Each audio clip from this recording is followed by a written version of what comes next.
Hello, Dr. Shiny here. Have a tarot reading for Gemini for the month of March. Welcome. If you haven't already done so, please check out my introductory videos. I go over a little bit about how I approach the tarot readings and what you can hope to get out of them. I'm going to go ahead and start with your reading. So your current situation today is the Ace of Coins, and this has the energy of like a new beginning, an opportunity, or something that provides for you, almost falling out of heaven, like just popping up.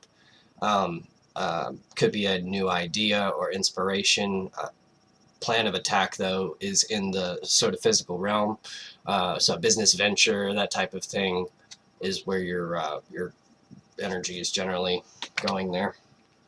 What's crossing you is the Seven of Wands. And the Seven of Wands has this energy associated with it where you're feeling the need to defend yourself from others around you. You're sort of in the figure here, the little guys standing above all these other people who initially followed him and trusted him and were on board, but have maybe sort of second guessed things. So the scenario that popped into my head was sort of you had this manna coming from heaven, and then all of a sudden you feel this paranoia about, like, you finally got this goodie that you've been after, and you want to maybe protect it or just really strengthen it. So like in the Bible, there's a story where God provided the Israelites manna when they were wandering. And then when they tried to gather it all up and store it, maggots came and attacked it and ate it and ruined it all. So the message is, like, try not to worry too much about defending yourself from other people. Just sort of like say a little mantra like I got nothing but love for the haters. That kind of energy where you're just rising above it, maintaining a system or a state of self confidence and knowing what your vision is and what you're trying to accomplish. But there's kind of a fine line that you're going to have to walk here, because you're not going to be able to just totally discount the opinions of others. In fact, this may not mean to totally ignore other people so much as it does to expend some energy in interacting with people. It doesn't mean like succumbing or bowing down to people, but spend some time interacting with them. And the mere fact that you are putting effort into listening to what people are saying or into considering their perspective is often the only thing that they're really after in the first place. So most of us know, like, if you're the boss, most people know that it's going to be your way when it comes down to it anyway.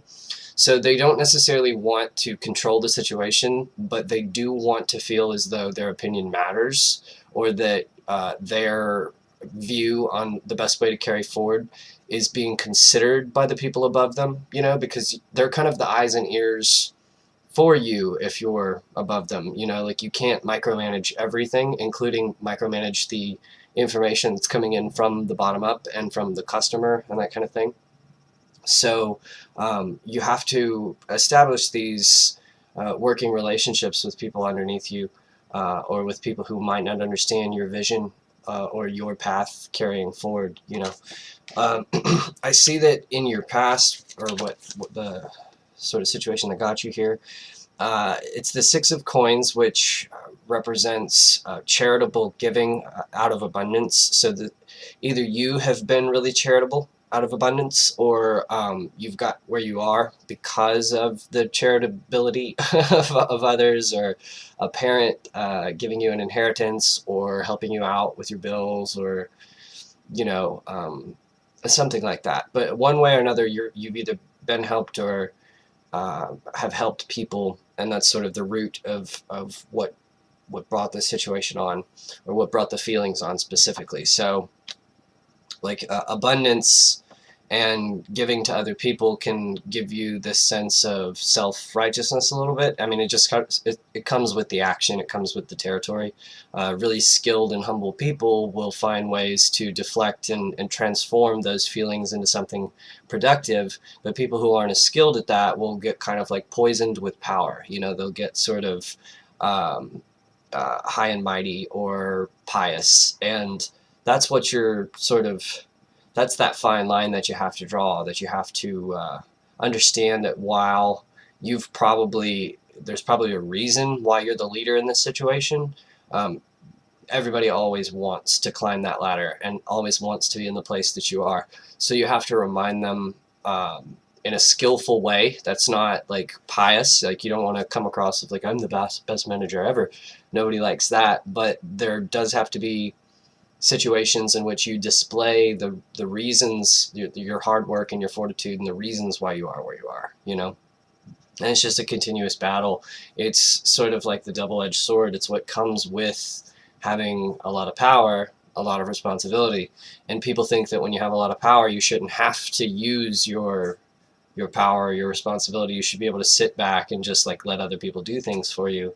But there comes a new way that you have to use your power, and that's simply to demonstrate that you should have it or that you should keep it, you know.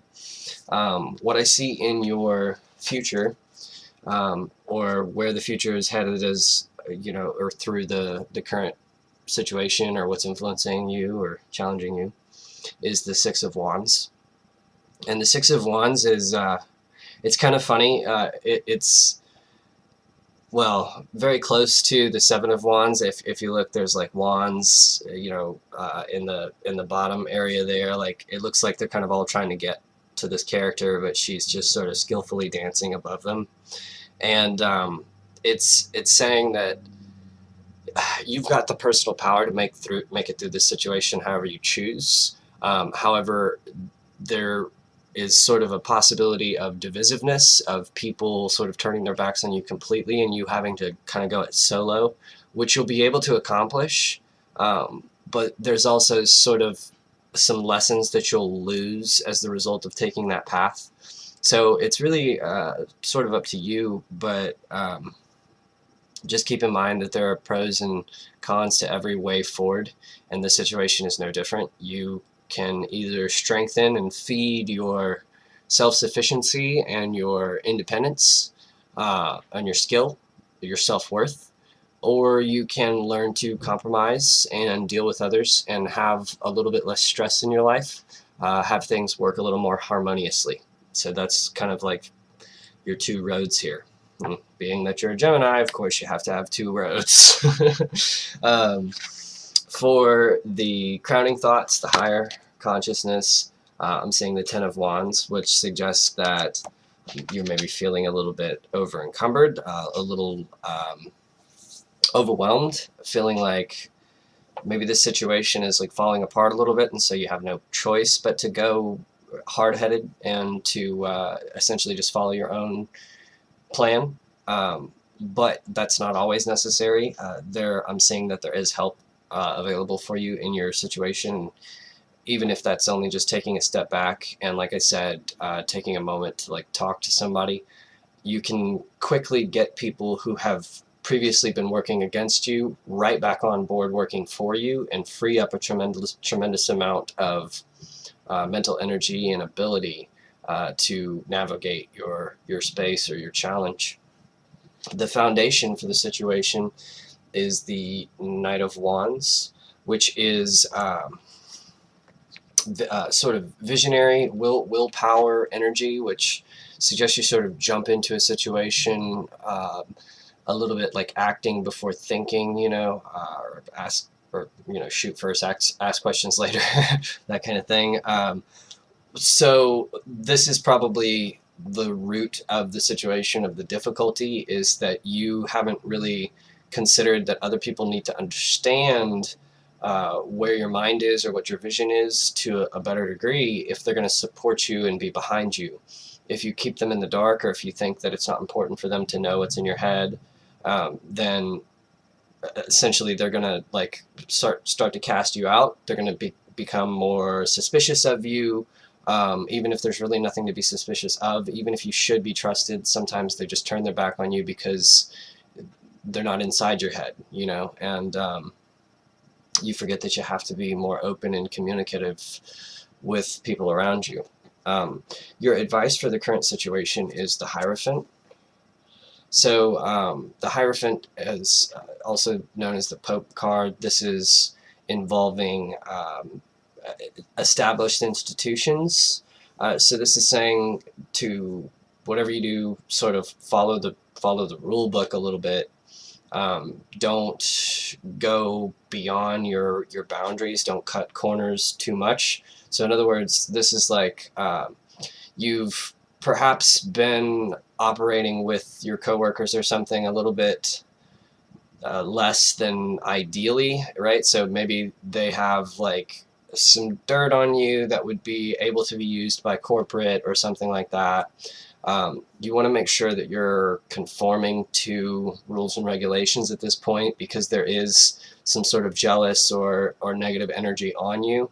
And whenever that's the case, that jealous or negative energy uses your inequities in this particular situation against you. So you want to subscribe, at least for the time being, to these rules and regulations, because you're already there, you're already in this situation or institution, so it's best to, you know, play by the rules you agreed to, and you're going to have to just be a little bit patient and open and communicate to get through this, even though that may not be what you really want to do, you know.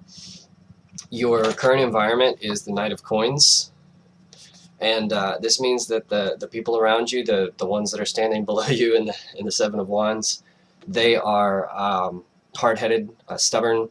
They are not seeing a really broad picture. I don't want to speak of them negatively, but your levels of awareness are differently, or are different, sorry. So they are perhaps, you know, going to be a little bit more touchy. They're going to be a little more sensitive to the way that you word things. You're going to have to put more effort into coming on to their plane, to matching their wavelength to be able to communicate effectively. And so just be careful, tread carefully in this situation, you know. Your fears card is the Eight of Swords. And the Eight of Swords is got this energy about sort of being trapped. The thing about it, so you know, you're obviously not wanting to back yourself into a corner that you can't get out of.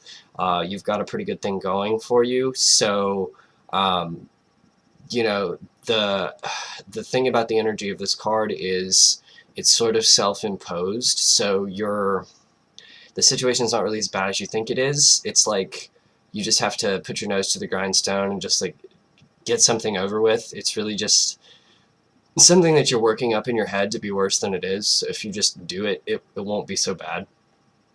And that could be like having these conversations with these people. I mean, you might be just annoyed by them, and you might feel attacked by them, so you don't particularly feel caring about them, but you have to sort of suspend all that just for a moment and pick up your duty to these people, as, you know, even just as another fellow human being. The sort of path of spiritual progression requires that you learn to love other people, especially those that are the hardest to love, you know. And that's sort of the theme that I'm seeing in this situation. So it's a self-imposed, scary, trapped situation. You have more options than you think you do.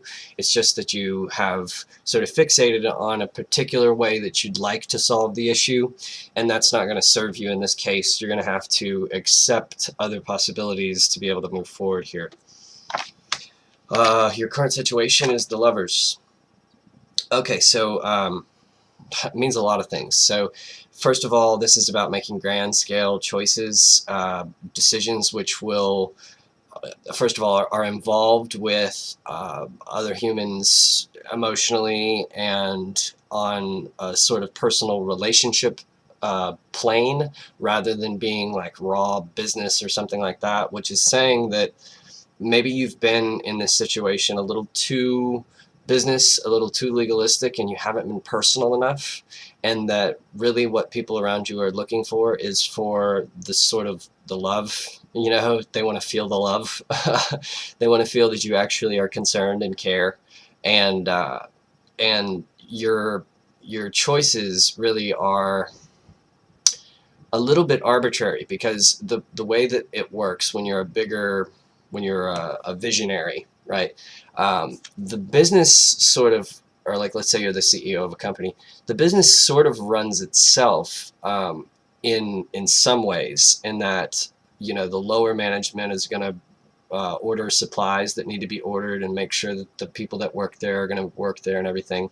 And you're really more of a visionary. You're the one that directs, you know, the large scale changes in the company, or the direction of the boat. You know what I mean? Like, this doesn't have to be a business uh, metaphor. It's just that business is a good metaphor for like less emotional or personal relationship issues. So, um, but this could very much be in your personal life too. This could be, you know, needing to feeling the need to defend yourself against your significant other, when really they don't care so much about what's right and wrong. They just want to hear you say, "I'm sorry," or essentially put your personal pride aside and prove to them that they are people in your eyes. You know what I mean? They're equals, and that's what people are looking for.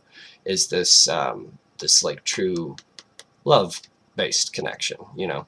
So keep that in mind. Keep it in mind that the physical realm and what's right and wrong is always relative. So you have to feel people out and understand what a person is after from you, you know, to be able to truly decide whether you want to give it to them or not, you know? So anyway, very interesting reading. Please let me know if you have any questions or comments, and I will see you guys next month. And I hope everyone's doing well. Bye-bye.